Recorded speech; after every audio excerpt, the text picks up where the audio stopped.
My name is Will. I write music as a hobby, and today I'm here to talk to you guys about music composition and this creative songwriting seminar class I took.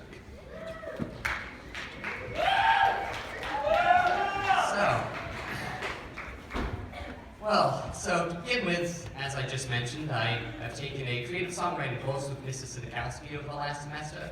I have been the only one in that course, which occurred to me that, I should probably talk about it, because not many people really do music composition. I mean, the entire prospect is just kind of terrifying to most people. I mean, you hear something on YouTube or Spotify, you have no idea how that works. Can't even think of how you can begin writing something like that.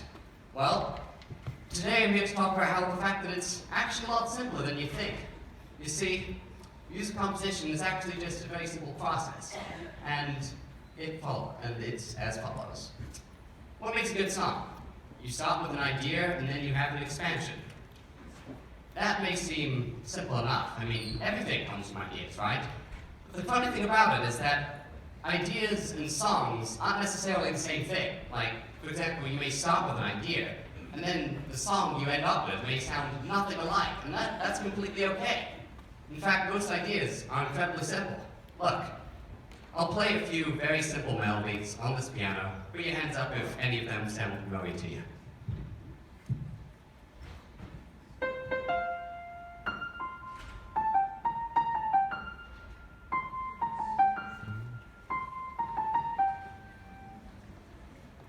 Yeah, I probably figured that one would be. What about this one?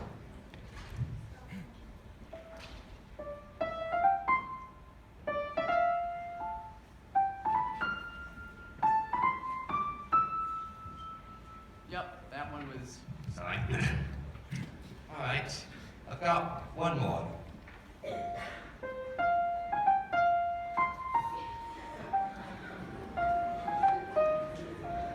Yeah, now that one seemed pretty popular. All right, well, as you guys probably picked up on, all those were pretty simple, and yet when I played them, I'm pretty sure most of you imagined something completely different than so many of them on piano. I mean, all of those were, in their proper forms, really beautiful, complex pieces, but when you break it down, it just starts as simple as that. And that's the cool thing about composition in general. You start with an idea, and then you can turn it into basically anything. And that's actually the funnest part. Sure, it may sound easier said than done, coming up with a melody and then coming up with the rest of the song, but the cool thing about that is there's really no wrong answers. You can take any of those things I just played and do pretty much whatever you want with them. And the best way to show that to you guys is through this. I've got one last song to play for you guys. Let's see if any of you recognize this one. Whoops.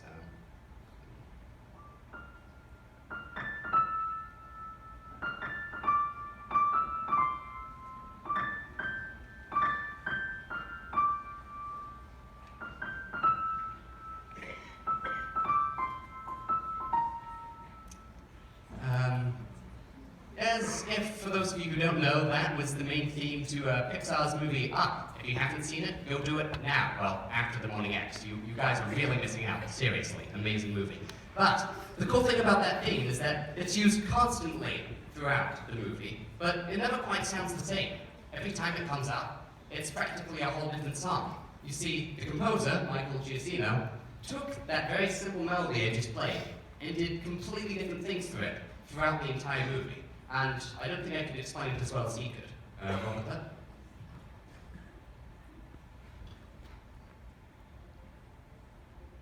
Choose for, and then I try and search for, okay, if I can sum up my feeling in one chord, what's that going to be? And for the film here, it was this. That chord right there. I mean, basically, it's not F. It's not C, it's almost both. It's, an F major seventh, but it has this tinge of sadness to it. I don't know, there's something about that chord that is very, it kind of reaches back.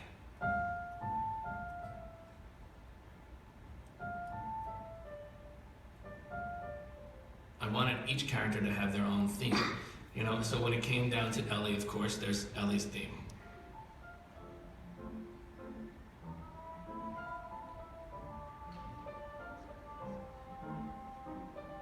Well, Ellie's theme Catchy is first introduced when we see her as a little kid in a very simple way, because it's a small kind of moment.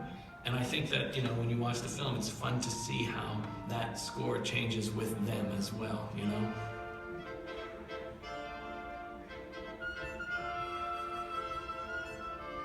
The whole movie rests on you understanding Carl's goal. Ellie is the reason why he's going to Paradise Falls, to fulfill this dream that the two of them never got a chance to do. And then that theme can't just go away after that scene. It's almost as if you want that theme to be her spirit. I remember saying one thing, keep it really simple, keep it almost like, imagine it playing on a music box.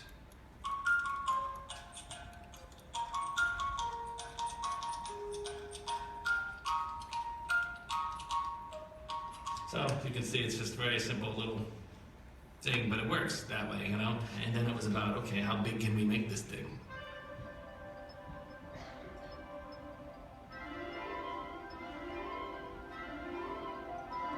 So you have a repeating kind of phrase. It's called an ostinato.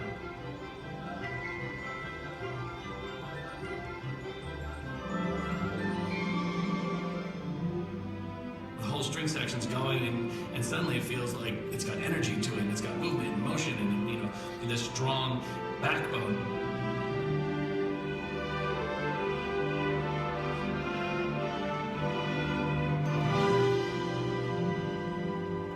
And then it grows from a simple piano melody into an entire orchestral arrangement.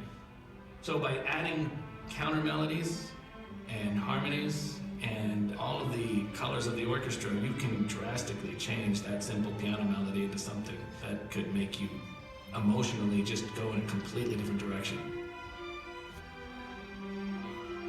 Alright, that's about as far as we need. In opera, characters have these...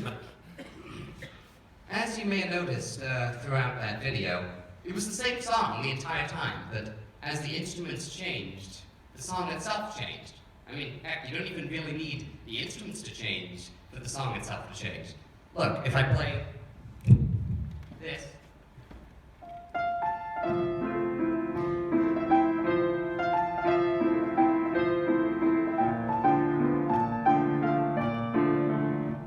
Sounds completely different than if I were to play something like this.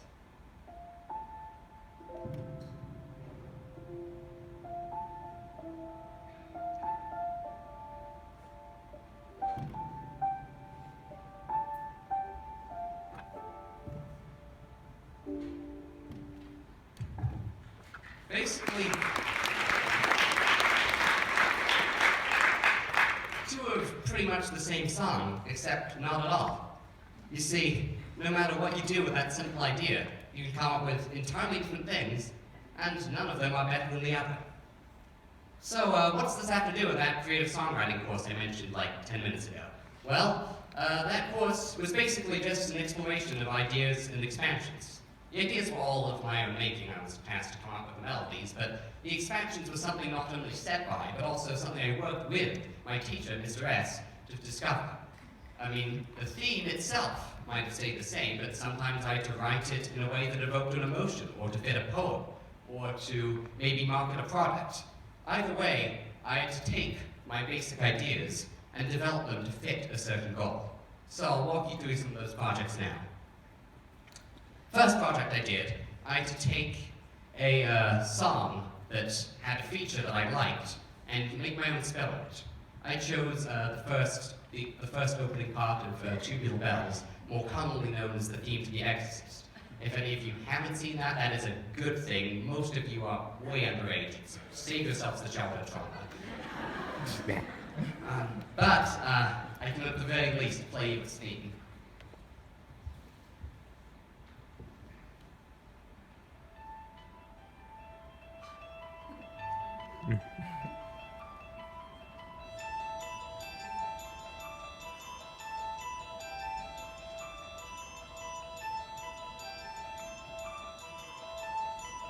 Alright, they probably get the general idea. It goes on for, I think, 2 hours, maybe 2 hours. But what I liked about that, though, was that it took this very simple, incredibly repetitive thing, but it evoked a sense of feeling of suspicion and mystery. It really fit terrifying movie, it also really shows how much you can do with just a simple Austin album. So I decided to take something like that of my own. And here's what I started with.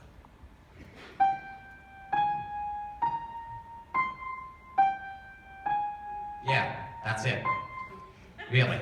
Kind of pathetic, but that's sort of how everything starts. You see, the first thing I did was I took all the notes and turned them into chords. So instead of playing this, it played this. And this ends you up with this. Okay, sounds less bad, but it still doesn't have that same sense of movement that Tubular Bells gave. So I tried playing each note one at a time, called an arpeggio, and that gave you this. Better, but still a little lacking in motion, so I decided to add a few more notes, an extra A and an extra E flat, and this is what that gave.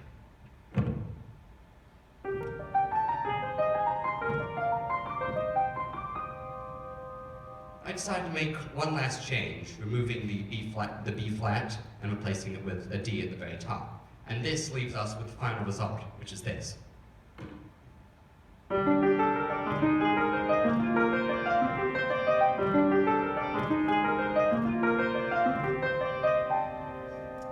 From there, I added a melody.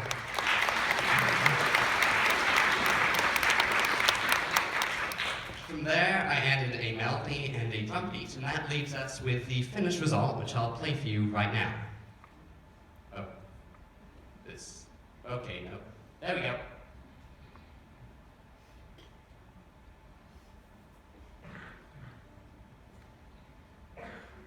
Any minute now.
Project I'm going to show, I had to write a song for a poem. The specific poem being the one up there. Do not go gentle into that good night. I put the last stanza up there and I'll read it for you now. And you, my father, there on that sad height, curse, bless me now with your fierce tears, I pray. Do not go gentle into that good night. Rage, rage against the dying of the light. poem itself was basically a poem written about the poet's father who was dying at the time. It, to me, evoked a feeling of both anger and sadness, as if he was fighting against something, but it's inevitable. Everything does. That's sort of how that works. But in that, I tried to evoke sort of a more military piece, but something that did sound quite right, as if there's something being fought, but it's not going too well. Play?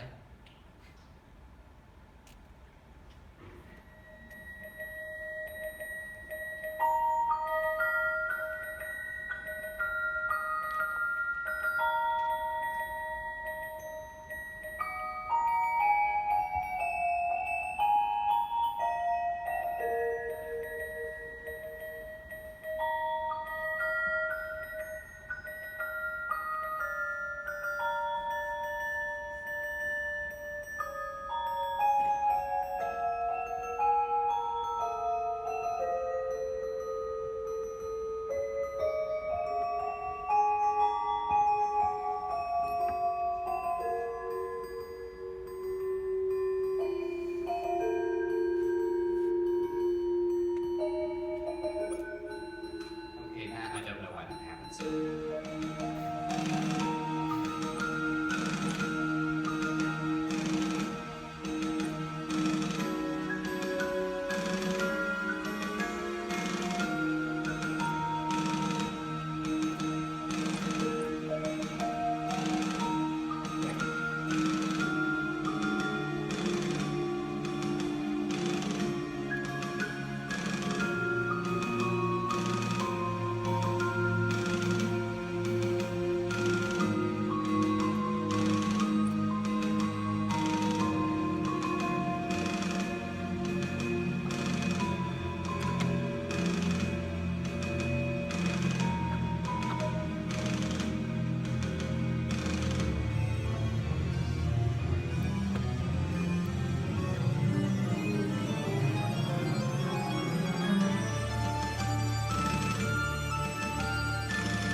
These next two were probably the hardest projects I had to do. This third project, I was given only 24 hours to write. I decided to base it off of a tune in a music box, similar to the one did in the up video, because as long as I was starting simple, I might as well use that to my advantage. Play.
segment of that piece and orchestrate it. I chose the first third of it and decided to change it by first of all making the chords a little bit more technical, adding some jazz figments to it, but also adding just more instruments overall. Similar to sort of how the art composer started with the music box and moved over to the orchestra. I tried to emulate that.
Fifth and final thing we'll be showing today was, you might have remembered I mentioned this in the very first slide, but I was tasked to write a song for an Apple commercial. And fortunately, this hasn't gotten copyright struck yet, so I can show it to you now.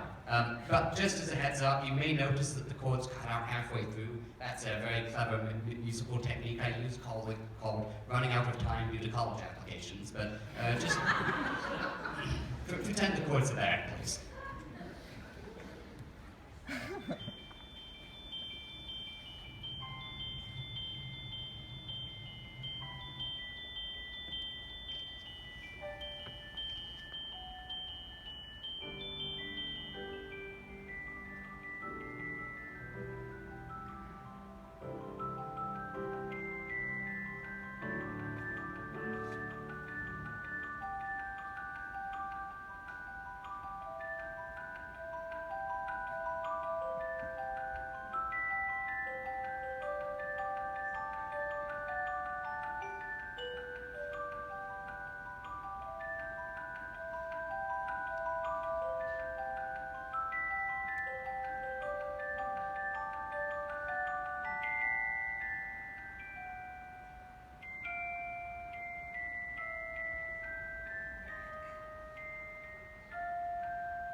That ending still drives poor Mr. S nuts. But moving onwards, challenges in the writing process. I think over the semester there have been two main problems. First of all, though, like most specifically, there was that one challenge where I had to write a song in 24 hours.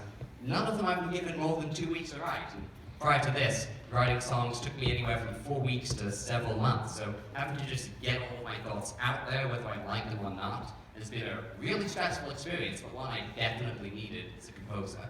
Other thing is, this is my first time working electronically, and picking out synthesizers that don't sound terrible is freaking hard. So, the second piece I showed, the poem one, I spent like an hour trying to pick out the right synth, and I still hate how it sounds. So, but that's part of the process. You just have to get it out of your system. Anyway, thank you for having me, and if you have any questions, I'll be happy to answer.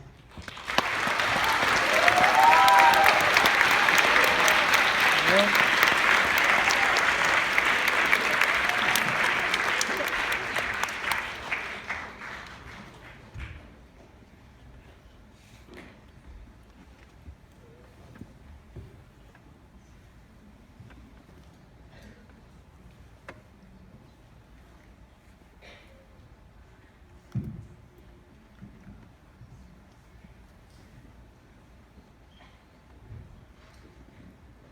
Hello. Hi. I'm just wondering, for like the last project, really great presentation, by the way, thank you. Grading wise, is there a rubric, or how do you measure success for, like, was it successful, the music you composed goes for that commercial, what are some conversations that you might have on how you would improve? Because it almost seems like a mysterious thing. You can put any music to that commercial, it might work. So I'm wondering if you could, just shed some light on that. Conversations about Mr. S, how it might be graded, if it is graded at all. Of course, there's not like any particular, it's not like my individual pieces and get like a 80 out of 10 or some sort of grade. Mostly just, first of all, I gotta get them done on time and to like a certain extent where it's clear that I've actually put the effort in. Then from there, that the project is effectively done, then we just talk about it. Like, do I think that the project has met what I wanted? What would I improve? What would I do again if I had another week? Like, we just mostly talk about the process and how that all works. Good job, Will. Thank you. Awesome job. Hey, and who are your favorites in terms of the classics? And is there any way you can play a little?